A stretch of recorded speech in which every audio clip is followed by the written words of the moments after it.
Then today's reading says, while having a meal in a house, Jesus was there, Matthew was there, and other tax collectors were there. Whose house we don't know. But according to the Gospel of Mark and Luke, Matthew gave a meal to Jesus and others were there.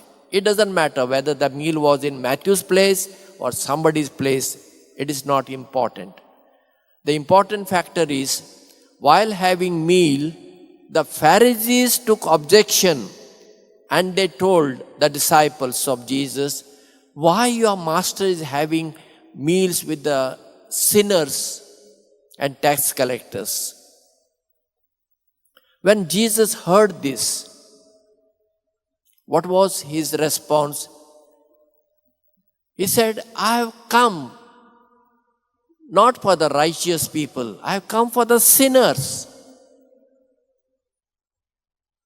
I like mercy more than the sacrifice. Our church is a house of God and is meant for all. We cannot exclude anybody to come to church. A drunkard can come, a drug addict can come, a prostitute can come, a gay person can come, a lesbian can come, transgender can come. It is the house of God. We cannot say because you are so and so, you have no place here. I am a priest. Let us say a transgender comes, or gay person or lesbian comes and asks me to bless them. Can I refuse my blessing? No.